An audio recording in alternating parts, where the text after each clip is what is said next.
Hi campers, it's Twig. Today we have a special presentation by nurse practitioner Bridget. She's both a nurse practitioner and a Girl Scout troop leader for Troop 1082.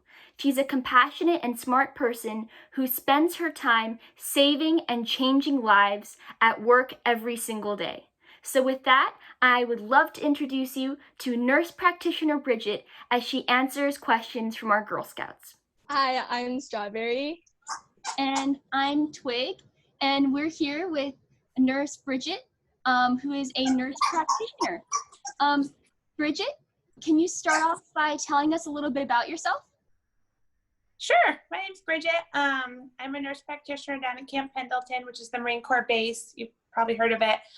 I was a cancer nurse for 5 years, and then I went back to graduate school and became a nurse practitioner. I've been doing that for about 2 years now. I live in San Clemente, California. I like surfing. I like sailing. I like running. I have a puppy. I don't know. I work a lot. I like Girl Scouts, and I miss our troop terribly. That's so cool. So we have 3 types of questions for you. We have career questions, questions pertaining to COVID, and specific health questions. So we're going to start with the career questions, and Kiwi and Julia ask, how long have you been a nurse, and why did you choose to be a nurse practitioner? I've been a nurse for 5 years and a nurse practitioner for 2. So I graduated college 7 years ago.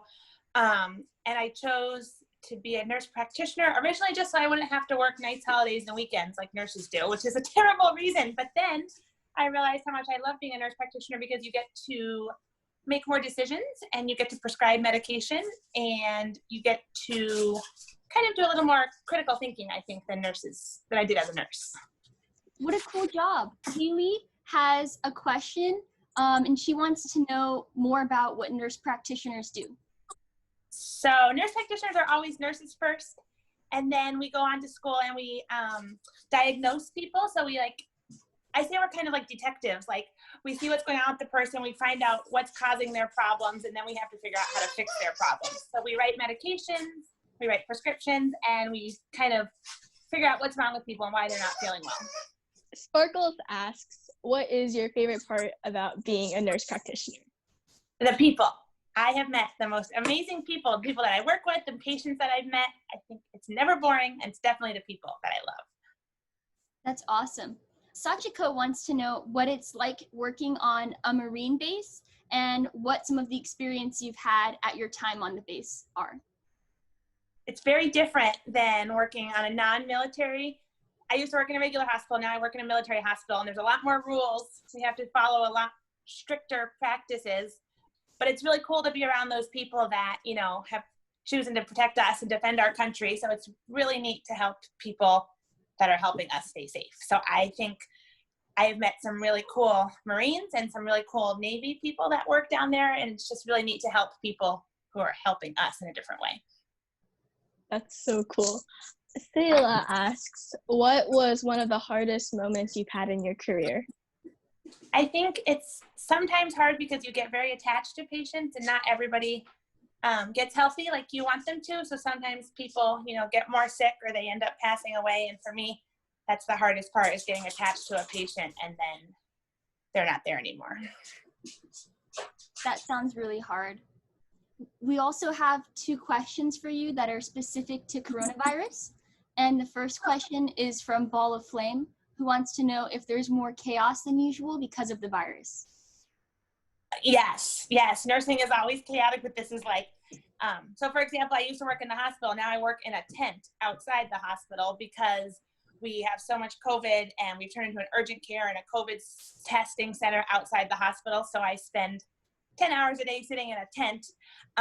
So yes, everything's harder because we don't know, the COVID is spreading. People are more sick and we can't do our regular things because COVID is so contagious. So yes, I would say because we have so much we don't know, it's a little more chaotic. Hannah asks, if it only started with a few people, how did COVID-19 spread all over the world? It did start with a few people, but those few people talked, breathed, sneezed, coughed on someone else who then didn't know they had COVID, and they went and coughed, sneezed, breathed, talked on someone else, and it just kind of spread like dominoes. So I think people didn't know they had it, and it just spread so easily by breathing, sneezing, coughing. Even laughing can spread COVID. So now it's become a lot worse. But good question. I think they still don't know exactly, the significance of how it spread, but it spread easily by touching and breathing. Interesting. We also have some questions from campers about specific illnesses and issues and how to treat them. So the first one is from Isabel, who wants to know what the sickness you diagnose the most often is, other than COVID. Well, right now it seems everything's COVID, but I work in a family practice, so we see a little bit of everything, but I think we see a lot of strep throat, like when you have a really bad sore throat and it hurts to swallow, and you need medicine for that. We see a lot of migraines, like when you get a headache that lasts for a very long time. Kind of basic everyday things that just make your day harder. And people want help for how to fix those things or how to live with it. So yeah, a lot of, we do a lot of blood work where we draw your blood and we see what's going on there. But strep throat seems to be it's COVID and strep throat right now. That's all we're doing. Abigail asks, why is water so important? Abigail, I really liked your question. Water is so important because you drink enough water, your organs, like your kidney and your liver, they'll work better. Your skin will stay softer and smoother, and you'll get more blood all over your body. The more water you drink, the thinner your blood gets, and it helps it circulate. So I think water gives you energy, it helps your head not hurt, and it just makes everything work a little better. So the more water you can drink, the better. Flush everything out. Carolyn has a question about blood. She wants to know how much blood you need to lose to pass out or go unconscious. Carolyn, I read this question. I thought, did we learn this in nursing school or grad school? And then I asked my roommate from nursing school. I texted her today and she said, I have no idea. I said, oh, good. I'm glad it wasn't just me that didn't know. But I think you have to lose about 1/5 of your body's blood. I looked it up. I cheated, which is basically like those big soda bottles. Half of one of those. If you lose half of one of those of blood, you likely will pass out. But some people pass out from losing just like a spoonful. So it just depends, but about half a soda bottle. Elizabeth wants to know, what should you do if you have a broken bone? If you have a broken bone, you want to make sure you put a splint or a brace. So if you break your arm, you want to hold it against your body so it doesn't get more broken. And then you definitely want to go to a doctor or the hospital, because if you don't get your broken bone in a cast or a splint or fixed, it might grow back funny or it might not grow back right at all. So you definitely want to tell your parents and then go to a hospital or find a doctor so that they can properly cast it for you. That sounds very important. Avocado wants to know, when you bang your knee, what is the best thing to do? Ice. I think ice is the very best thing to do. And they'll get the swelling down. It'll numb it so you won't feel it anymore. Definitely you want to put ice on it because it hurts when you bang your knee. It's no fun. Definitely ice. Our final question comes from Layla, and she says that she has siblings of different ages. So if they are choking, how should she help them?